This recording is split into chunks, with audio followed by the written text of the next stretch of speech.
ನಮಸ್ಕಾರ ಸ್ನೇಹಿತರೆ, ವಿಷಯ ಲೋಕ ಚಾನಲ್ಗೆ ಸುಸ್ವಾಗತ. ಕಾಂಗ್ರೆಸ್ ನೇತೃತ್ವದ ರಾಜ್ಯ ಸರ್ಕಾರದ 5 ಗ್ಯಾರಂಟಿಗಳಲ್ಲಿ ಶಕ್ತಿ ಯೋಜನೆ ಕೂಡ ಒಂದಾಗಿದೆ. ಈ ಯೋಜನೆಯಡಿ ಪ್ರತಿ ತಿಂಗಳು ಮನೆ ಯಜಮಾನಿಗೆ 2,000 ರೂಪಾಯಿ ಹಣವನ್ನು ನೀಡಲಾಗುತ್ತಿದೆ. ಇನ್ನೂ ಬಾಕಿ ಉಳಿಸಿಕೊಂಡಿದ್ದ 16ನೇ ಕಂತಿನ ಹಣ ಯಾವಾಗ ಜಮೆಯಾಗಲಿದೆ ಎನ್ನುವ ಪ್ರಶ್ನೆಗಳು ಎದ್ದಿದ್ದವು. ಈ ಬೆನ್ನಲ್ಲೇ ಎಚ್ಚೆತ್ತ ಸರ್ಕಾರ ಗುಡ್ ನ್ಯೂಸ್ ಒಂದನ್ನು ನೀಡಿದೆ.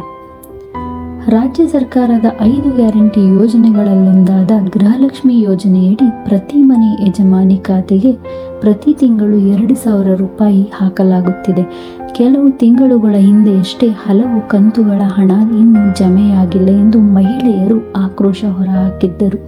ಬಳಿಕ ಎಚ್ಚೆತ್ತ ಸರ್ಕಾರ ಆ ಎಲ್ಲ ಕಂತುಗಳ ಹಣ ಜಮೆ ಮಾಡುವ ಕೆಲಸವನ್ನು ಮಾಡಿತ್ತು. ಇದೀಗ 16ನೇ ಕಂತಿನ ಹಣ ಬಾಕಿ ಉಳಿದಿದ್ದು, ಈ ಹಣ ಜನವರಿ 14ರಿಂದ ಬ್ಯಾಂಕ್ ಖಾತೆಗೆ ನೇರವಾಗಿ ಜಮೆ ಆಗಲಿದೆ ಎಂದು ಗ್ಯಾರಂಟಿ ಯೋಜನೆಗಳ ಅನುಷ್ಠಾನ ಪ್ರಾಧಿಕಾರದ ಜಿಲ್ಲಾಧ್ಯಕ್ಷರಾದ CS ಚಂದ್ರಭೂಪಾಲ ತಿಳಿಸಿದ್ದಾರೆ. ಈ ಮೂಲಕ ಗೃಹಲಕ್ಷ್ಮಿಯರಿಗೆ ಗುಡ್ ನ್ಯೂಸ್ ನೀಡಿದ್ದಾರೆ. ಗೃಹಲಕ್ಷ್ಮಿಯ ಯೋಜನೆಯ ಡಿಸೆಂಬರ್ ತಿಂಗಳ ಅಂತಿನ ಹಣ ಫಲಾನುಭವಿಗಳಿಗೆ ವರ್ಗಾವಣೆ ಮಾಡಲು ಎಲ್ಲ ಸಿದ್ಧತೆಗಳನ್ನು ಮಾಡಿಕೊಳ್ಳಲಾಗಿದೆ. ಹಣವನ್ನು ಆರ್ಥಿಕ ಇಲಾಖೆಗೆ ಈಗಾಗಲೇ ವರ್ಗಾವಣೆ ಮಾಡಲಾಗಿದೆ. ಜನವರಿ 14ರಂದು ಹಣ ಜಮಾ ಮಾಡಲು ಆರಂಭ ಮಾಡಲಾಗುತ್ತದೆ ಎಂದು ಮಹಿಳಾ ಮತ್ತು ಮಕ್ಕಳ ಅಭಿವೃದ್ಧಿ ಇಲಾಖೆಯ ಸಚಿವರಾದ ಲಕ್ಷ್ಮೀ ಹೆಬ್ಬಾಳ್ಕರ್ ಅವರು ತಿಳಿಸಿದ್ದಾರೆ. ಗೃಹಲಕ್ಷ್ಮಿ ಯೋಜನೆಯ ಕಂತಿನ ಹಣ ತಮ್ಮ ಬ್ಯಾಂಕ್ ಖಾತೆಗೆ ಜಮಾ ಆಗದೇ ಇರುವ ಫಲಾನುಭವಿಗಳು ಮೊದಲು ತಮ್ಮ ಬ್ಯಾಂಕ್ ಖಾತೆಗೆ ಆಧಾರ್ ಲಿಂಕ್ ಮಾಡಿಸಬೇಕು ಮತ್ತು ಬ್ಯಾಂಕ್ ಖಾತೆಗೆ ಆಧಾರ್ ಸೀಡಿಂಗ್ ಮಾಡಿಸಬೇಕು. ಜೊತೆಗೆ ಬ್ಯಾಂಕ್ ಖಾತೆಗೆ KYC ಮಾಡಿಸುವುದು ಕಡ್ಡಾಯವಾಗಿದೆ. ಗೃಹಲಕ್ಷ್ಮಿ ಯೋಜನೆಯಡಿಯಲ್ಲಿ ಶಿವಮೊಗ್ಗ ಜಿಲ್ಲೆಯಲ್ಲಿ 90% ಮಹಿಳೆಯರು ಲಾಭ ಪಡೆದುಕೊಂಡಿದ್ದಾರೆ.